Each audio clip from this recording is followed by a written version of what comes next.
Sorry, had a little bit of technical difficulties. The video before this is looking like it's gonna be like I'm a Chinese guy and the shit's being Englishly dubbed. So please bear with me on that. I'm sorry. I will restart the computer before I upload the videos. Alright, if you're watching this, then that means that's what I've done.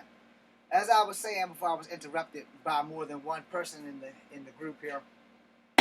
One, everybody's bigger than me. Everybody expects to beat me because you're in the myth of size matters. So I'm going to put it to you straight. Your size is about this much of a factor to me. Now, it's going to bother other people. And I'm going to be a little bit scared because I'm a human being. But I'm not going to be scared of you. Understand this as I quote Rorschach. I'm not scared of you. I'm scared of what I'm going to have to do to you to keep you from fucking my shit up. The quote from Rorschach is, I'm not locked in here with you. You're locked in here with me. Which is the same concept when the fight starts. I'm not fighting you. You're fighting me. The first thing that you're thinking is, oh, he's 5'3", he's 100 and nothing. Easy pickings. I like that. Because that thing about me being easy pickings just by you looking at me has thrown your fight. It has made me the victor of that fight for the simple fact that you looked dead in my face and said he's 5'3", 100 and nothing. David killed Goliath and Goliath was over 6'2". David was about 5'5". David had 3 stones. One of them nailed Goliath's center for, killing him, depending on which Bible you read. Now, I'm going to tell the truth. The bigger you are, the harder I'm going to hit you. And it's not how hard I hit you, it is where I hit you. See, that's the neglection that people who teach you guys martial arts and are making all these damn videos leave off. People sleep on pressure points, so they sleep on Kempo. A Kempo person will tell you that you have 365 pressure points in the human body. 250 will fuck your shit up. Guess who knows the 250? Now, I can't make you die, and I can't make you shit on yourself. I might be able to make you die. I do not believe in the Kiba na Goku. I do not believe in the Oranami touch. I'm not going to say that shit don't exist, but I am going to say it's above my pay grade. I do not know the Demok or those other 2 things which I call Kiba na Goku or the Oranami touch. That's some shit that they named it off of Batman. Demok was named from Frank Dukes. Anyway, I have nothing but respect for Frank Dukes because even a hustler can teach you something. Alright? Keep that shit in mind. I'm teaching you something right now. The size of a person don't mean shit when that fight starts. Because you can fight a giant and still win. You can fight a midget and still lose. It ain't about your size. It's about your skill level. I say this in every video that I make since the shit came into my head. There is no such thing as a superior martial art. Because if there was, everyone would be taking it. People have put the kibosh on a lot of GKD people. Because Jeet Kune Do is the shit that Bruce Lee came up with. And I love Bruce Lee and I respect Bruce Lee. I respect GKD. But the person that's using the GKD is the one that's losing. It's not the GKD that's losing. It is not Jeet Kune Do that's losing. It is the martial artist using Jeet Kune Do who loses. It's just like with Wing Chun. I, using Wing Chun, if I get my ass beat by another dude that does Wing Chun, it's not Wing Chun that lost. It's me. As I said, there are no superior martial arts. There are only superior martial artists in that art. If you are well-rounded and you know more than one style of martial art, then you know how to adapt. If you don't know how to adapt in a fight, you are going to have a lot of fucking losses. It's just that simple. So if a guy from Jamaica is coming and you need to learn, or from Brazil, you need to learn how to fight his Jenga. For those who do not know capoeira, or lambada, or whatever the fuck you want to call it, this is your high-range Jenga. For those who have little to no motion, this is your mid-range Jenga. For those who have a little bit more motion, and this is your deep-set Jenga. For those who have incredible motion and flexibility. Learning that, you will know how to stop that. Because see, if you're Jenga and you block, you're going to stop my front kicks, my turning round kicks, my foot sweeps. You're going to do that. But let's say I choose to match you. I don't know capoeira, but I know Drunken Master to match your Jenga. So you throw high kick, boom, high kick. You throw mid kick, mid kick. But my sway to match your Jenga. Understand adaptation now? I don't know capoeira. I know Drunken Master. Drunken Master is based on the principle of me sway. Your Jenga is nothing but a supersized fucking sway bar. Some people do that shit opposite. Understand what I'm saying here? Back, back. Some people do that shit this way. There, there. Capoeira switches up. Everything does. Everything evolves. You need to evolve with it, or you're going to get your ass kicked by it. There is the snake. The mouth is open. The hand is here. The hand is here. There's the crane. The beak is closed. The crane can shift into the snake.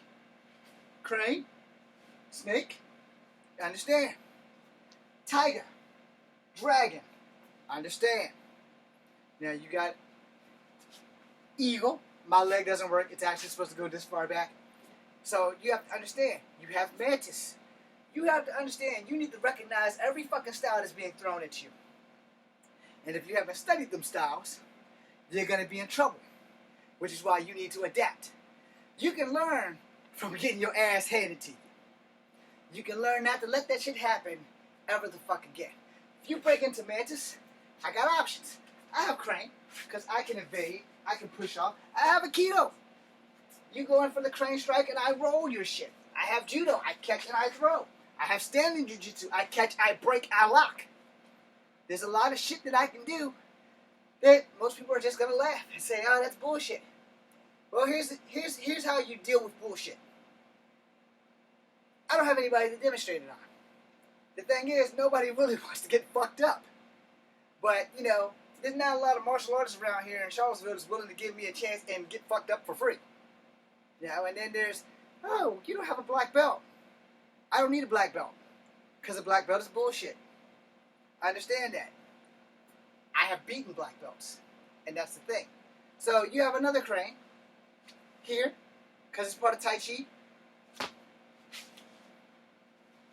You have butterfly. You have to learn how things work. You have to learn how to adapt. Now, like I said, time to shit on BJJ. If you can't get me down, your BJJ is useless. Again, you're coming at me, and I decide to go tie bite. You know, you're coming at my leg, so you're coming for a single leg. You're coming right there, bam! You're already at my knee striking level. So I'm going to strike your shit. I can't go to the ground if I knocked your ass out with a knee strike when you went for the double leg takedown. Boom! How are you going to use BJJ if you knock the fuck out? You're coming at me at the waist. I'm not in a perfect stance. I'm in a straight stance. So I have nothing to keep me from going down because I don't have time to step back and brace. So when you hit me, boom, I'm going to hit you too. Now the air is going to come out of my body, but it's also going to come out of yours. Because when I hit you, I'm going to grab you by the waist, your belt, because I'm already crunched over. Boom, boom. Judo roll. For those who do not know the judo roll, i.e. Ken from Street Fighter. Alright? Understand, you have to be adaptable in a fight. Even if you don't know something, something is better than nothing. So, I learned BJJ in the Army. And what I was taught was, over the bar, the guys got me by the grip here. In the Army, it's the blouse. He had me by the blouse. I had to go one arm over both of his arms while he's choking me. One arm up here in a C-clamp formation, which is like that, you know. It's not like this where you lock it around the muscle.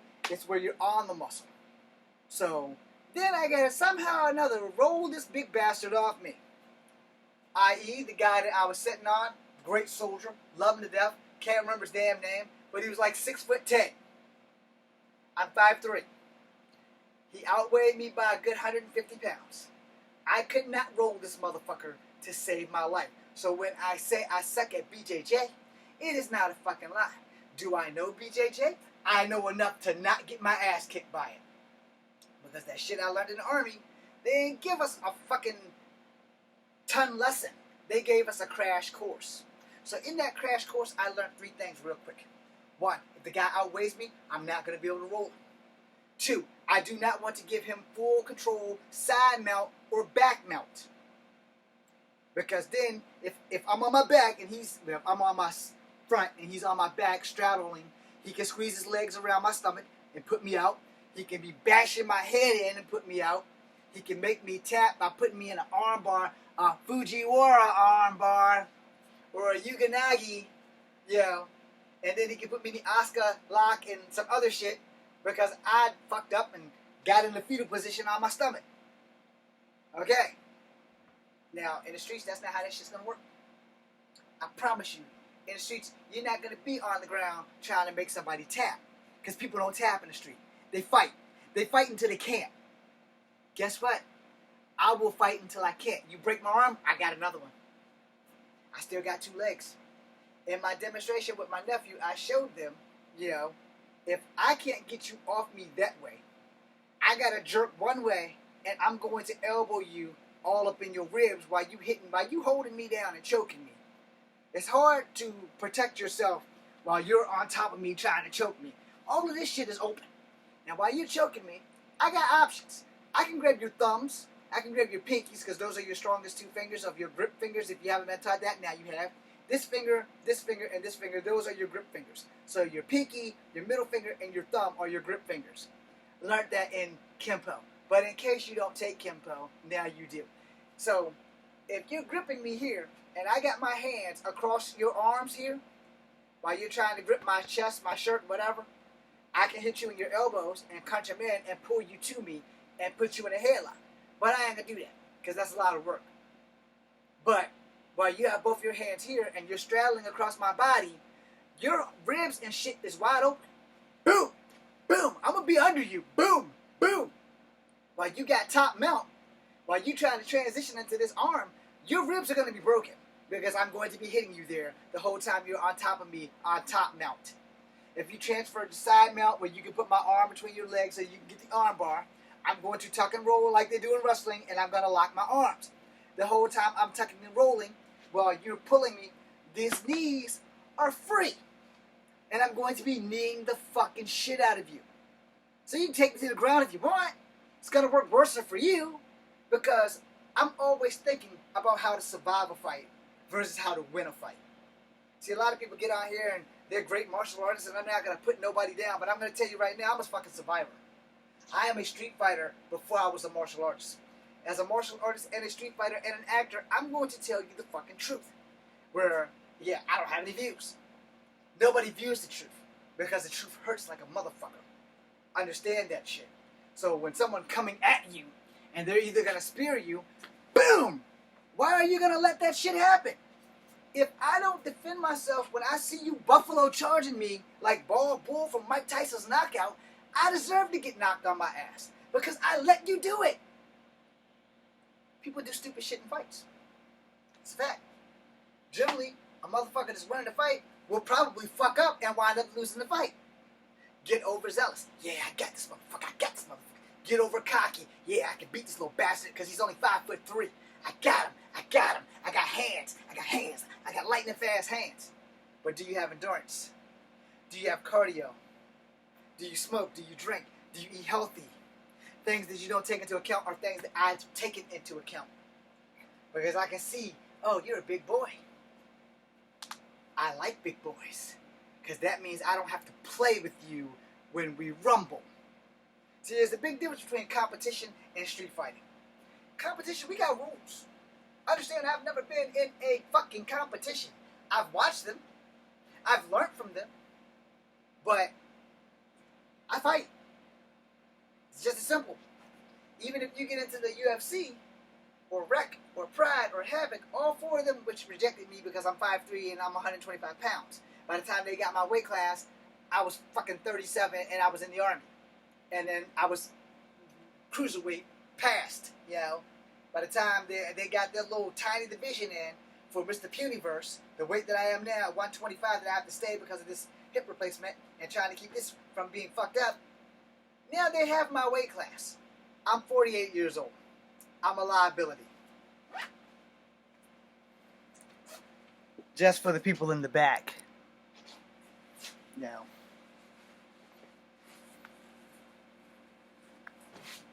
Can you see this scar right here? Yeah, don't get infantry. That's for you new people. The people who've already been here, my loyal 136 followers, you already know about the scar. But that's for the new people. Now you're just seeing me do some shit in the other video. And you're seeing me describe some shit. So, like I said, if you're coming at me with spear, I got mad options. Boom, front kick. Boom, a knee. Front kick. Boom, an elbow. A knee. You need to be well-rounded in your martial art game. You don't want to go to the ground, but if you go to the ground, you need to know how to keep fighting while you're on the ground. So let's say I go to the ground. All right? I'm on the ground and you're about to wrap them hands around my neck. Go ahead. I still got two hands. One's going to go for your hands while you're trying to choke the shit out of me or trying to hit me. I'm going to be trying to block and trying to get your hand off me. That's a given. I'm also going to knee you in your fucking nuts. Unless you straddle me over here. Now if you're all up here, which means you're on full top mount, alright? I still got options. Your femurs, I'm going to elbow you in your femurs. Why am I going to elbow you in your femurs? Because everybody who just looked at this video just said, that's not going to work. I promise you, next time you roll with somebody, put your elbows in the center of their fucking thigh and push. There's another thing that I learned in the military was how to get from under someone. So I couldn't get from under him the way they showed us, which was the roll. So I had to teach the guy who I was under how to get from under him. So I slid my hands under his rear, and I fucking headbutted him in the shit. When he got headbutted in the shit, he went forward, I slid from under him, and I got back mount. Drill sergeant seen that one time, I got smoked. Told me I couldn't do that no more. I had to do it their way versus the way that I know how to fucking escape from under somebody. I kept telling drill sergeant, look dude, I cannot roll this dude. And every time he rolled me, it was easy. He was fucking 6'10". It wasn't hard for him to fling my little ass off.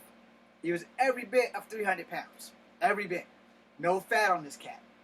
Every fucking bit of fucking 300 pounds. Every bit. So when I tried to get side mount to get the arm, it was like the Big Show and Rey Mysterio. Every fucking time I tried to get his arm, he was stronger. He snatched his arm back, slid it under my body, one leg on my thigh, one leg on my chest. I'm in the air. I land on my feet. Gotta try it again. Drill sergeant wants us to do this shit right. But see, he did what I was doing to him. Because I had a fairly decent grip until I didn't. And then he just pushed me off him. I'm not going to outweigh you in a fight. I know this. So I'm not going to be stupid enough to attempt to outweigh you in a fight. So you got to fight smarter versus fighting harder. Get away from that door or get your ass beat. If you're not going to fight fucking harder by fighting smarter, you're going to fuck yourself. If a guy's coming at you and your left leg is the only thing that's available, you want to sidestep, knee, elbow, then punch down. Now let me explain what you just saw. Kung Fu first, boom, boom, then karate. I shift my weight and I tag down. Why was it Kung Fu first? Because it was all on one side, and Kung Fu generally tends to fuck with the side that is closest to your opponent. So when I sidestepped and I kneed him, I elbowed him because it was the closest thing. Now if I wanted to do karate from here, I would have kneed him and then elbowed him because karate channels more power, where Kung Fu channels more directness. Directness is better because you have spotted on targets. Boom, boom, boom. You gotta understand how this shit works. Boom, boom, boom. Or, if you want to just keep it Kung Fu, it's coming. Boom, boom, boom. Understand? Now, hopefully you've learned the difference. Now, before I post this, or I'm going to go post this now so I can go get in the shower. if you don't field test your shit, or if you don't like the shit that I've showed you, then you go field test it. But for the love of God, field test it on somebody who actually can train with you. Do it slow first, because you need to practice it slow so that you can practice it fast. Now, I'm going to contradict that. I'm going to contradict that, and I'm going to do my last video on why I hate BJJ. Okay, so doing this slow, boom, that's a ridge hand. Doing a knee, boom, then an elbow, and then a back fist. Doing that slow is because what everybody's always taught me, or attempted to teach me, you can't do it fast unless you can do it slow. That's horse shit. Some shit you just can't do slow. Period.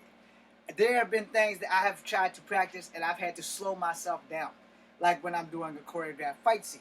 I have to slow myself down so that the guy that I'm fighting with doesn't get hit by accident. Because natural speed is natural speed. And a lot of us will have natural speed. So, boom, boom, boom, boom. Kung Fu. Boom, boom, boom, boom. Karate and Kung Fu. Understand how that shit works. It probably look like a Paula Abdul dance move to the untrained eye. But the thing is, Wing Chun, crane. I said, so Wing Chun, boom, boom, crane. Now from crane, block, grab, boom. Same thing in Wing Chun. Block, grab, boom, boom, boom. Same damn thing. And you can turn that from Wing Chun to crane, or Wing Chun to snake, Wing Chun to mantis. You'll figure it out when necessary. If you're going to go mantis or eagle, your target is going to be under the arm, or backside, until you can get to the throat. Person who can't breathe, it doesn't matter if they're 4'11", 5'3", 6'11", 8 feet tall. You can't breathe, you can't fight. Thanks for watching. Be seeing you. If I can stop the video.